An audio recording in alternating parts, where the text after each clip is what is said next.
Hello, how are we all doing today? It's time for the Cryptoconsh's cheeky Cosmos Catchup, number bloody 13.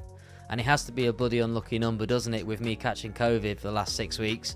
But, ladies and gentlemen, we are over the hump, and it's time to see what's going on our lovely Cosmos. Firstly, we can see the map of zones has been redesigned. Look at this to look like a star. Absolutely gorgeous. We can see all the IBC connections, and look in the center. Look at the powerhouse that is Osmosis. What a gorgeous design. If we look on the right, we can see the IBC volume for the last month, with Osmosis being clearly at the top and the Cosmos Hub being second. Now, a lot of people get confused between the Cosmos Hub, which represents Atom Token, and the entire Cosmos. They are different. So when we look at the Cosmos Hub and the banter that's going on, we're actually looking at what's happening with the Atom Token and how they're taking that forward and adding value to it. Although it affects the entire ecosystem, it does not represent the entire ecosystem. It has been a generally tough week, with a significant decline in some important cryptos such as Crow, EVMOS, and Agoric. Valuable currencies in my opinion, particularly as Crow is a great fiat on off-ramp. We've also seen in the last 7 days a huge boost to Comdex, Cerberus strangely, which I thought was on the way out, Secret Token and Kujira, two entities which I believe are leading the way for tech development, but we'll get into that later. So what we're looking at today then. First, the Vote 82 rejection and why, a little look at Secret and why the potential recent boost, current issues with Osmosis voting proposals, and finally the MUN Airdrop. So let's get bloody into it. With all the current controversy going around, at least we're getting more social engagements online, and you know what they say, any news is good news. So fingers crossed this will put this excellent platform on the map for more potential users. This was produced by Cosmos Daily, by the way. If you're not following them on Twitter, get on it. I love me a pretty graph, even if it's over a week old. On a quick side note, our validator Tedcrypto is stepping up the game to help some people.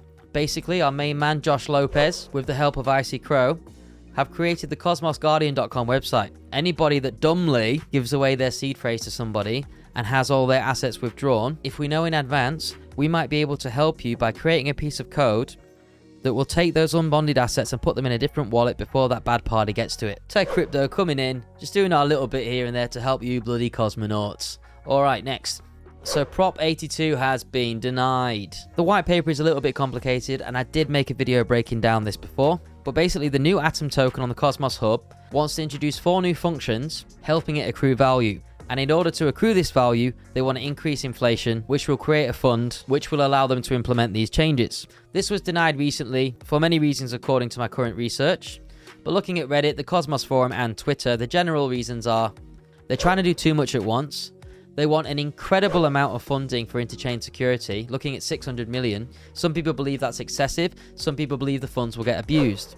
Some are asking for more serious financial regulation, which I fully agree with, and full accountability for what people are doing. Ultimately, I believe these advancements are excellent in their own right. However, arguably, each one needs to be done individually and prepared to a high degree with very specific goals and targets and timeframes and strong justification for the expense. So let's watch this space. This voting yes and no is not the be all and end all. In fact, it's a great procedure to encourage people to revise their initial publication, enhance, improve, and simplify it. So personally, I'm quite positive down the line for the improvements that will occur, but I understand that it takes time. I'm not going to go into the developers going off on each other. I always try to isolate emotion from practice. And in practice, the future looks bright, whether they bloody agree or not. Speaking of the future, Duality is also coming to the Cosmos Hub. That is if they can sort out their bloody interchain security in time and expand further beyond the reaches of just Atom Token. The brilliant thing is, regardless of whether the vote has passed or not, the game of chains is underway. This is essentially a testnet that's allowing validators to get to know, understand, and develop their interchain security skills and iron out any bugs. So, brilliant. This is functional, actual, important growth that we all care about. Moving on. What is bloody going on with Secret, eh? Looks like there's been a massive injection of late, giving us a nice little boost for the week. So I've recently made a video on Secret Network explaining why I think it's very important and very useful for the future. When you convert your secret to S-Secret, you're essentially inside the secret platform. And when you're inside that platform, whatever you do, buy NFT-wise, it's completely private. So if you make millions on an NFT within the platform, no one will know until you take that money out of Secret and put it in a different wallet. However, if you were interested in letting the taxman know, through Secret, you are actually able to generate a code you can give to the taxman, who can then see all your transactions on the platform. So it's secret up to the point you want it to be secret. Pretty damn cool. And as you know, if we go to mintscan.io, we can see every single transaction on the blockchain. If your wallet isn't linked to your name, nobody knows who you are, you're safe. But if your wallet is linked to your name, people anywhere in the world will be able to see what you're buying and what you're doing, unless you use a platform like Secret. So I personally think these kind of platforms are the future, and they spent a lot of time developing it. So to be honest, this kind of growth is expected for me. Obviously I could be wrong down the line, but they've had massive investments, and they're using that investment to encourage new developers on the platform, incubate development teams, and massively trying to increase their user base. One of the developments that Secret has at the moment is Fina Wallet, so that you're going to be able to send and receive crypto assets privately rather than publicly. Not only this, there's new card advancements as well, where in partnership with Visa, you can prepay this card through your non-custodial wallet. Pretty damn cool. So yeah, we can see that Secret's ignoring the bear, moving ahead, focusing on growth, high tech, getting new developers, and improving their systems and speed. Well done to them. I love to see these kind of developments in the space. Alright, moving forward. In a similar vein to the Cosmos Hub or Atom's 2.0 proposals, our lovely Osmosis are taking a hit regarding their funding proposals. Basically, in Osmosis' latest proposal, they want to give their program lead $70,000 a month with 35,000 Osmo on top of that. Now, I understand in capitalist markets, people are compensated for their skill sets.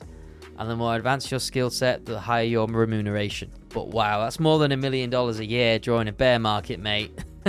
So understandably, people that have a heavy investment in Osmosis, such as myself, might be a little bit concerned of where these inflationary based funds are going to. This was brought up recently by a respected validator called Oni, who said they will not support it. Many others weighed in and want a real detailed breakdown of where that money is going, and I fully concur with that. This has actually led to more transparency, which is good, as the Osmosis Grants program have revealed who they give them grants to, why they gave them, and the results of these grants. But going forward, this level of transparency is incredibly important for the entire crypto space. Hopefully through these discussions, a mutual agreement can occur and reasonable salary adjustments come out of it. On a different positive note, Osmosis is now listed on Crypto.com, and they're very keen on implementing mesh security down the line. I really think the team are very progressive and active, and I'll be watching this space closely to see what new proposals they put forward regarding funding. Finally, I thought we'd take a quick look at the new airdrop in town, MUN. MUN essentially aims to be a middleman, where A wants to send money to B in another part of the world, and the exchange is conducted through brokers. They claim it's free, but I'm sure there's some fees somewhere, and they want to break the 900 billion USD market of this happening. I can imagine it's free to send crypto to crypto, but what's arguably more important is getting that crypto into cash. So I want to see what partnerships they have down the line, and how much it is to convert said crypto to cash and have it on your top-up card or whatever in hand. So how do you register for the free airdrop? Well, you need Kepler Wallet, you got to claim 100 test tokens on the faucet, follow them on Twitter, and join their Discord to get their airdrop roll. Actually, quite a lot of work. Their website is mun.money. I'll leave the link down below if you're interested in signing up. On a final note before we go, I asked people on my Twitter which of the 4 improvements to the Atom token are most important, or to the Cosmos Hub, and look at this overwhelming 100% saying interchain security. So I guess we know what the focus is on, eh? Things are moving forward, like I said, with the game of chains. So that's the week in our lovely Cosmos. It's good to be back. I'm slowly on the mend, and Christmas is right around the bloody corner. So that's it from me with the Cosmos Catchup. It's James at Cryptoconsh. Hope you all have a good day, and I'll see you again.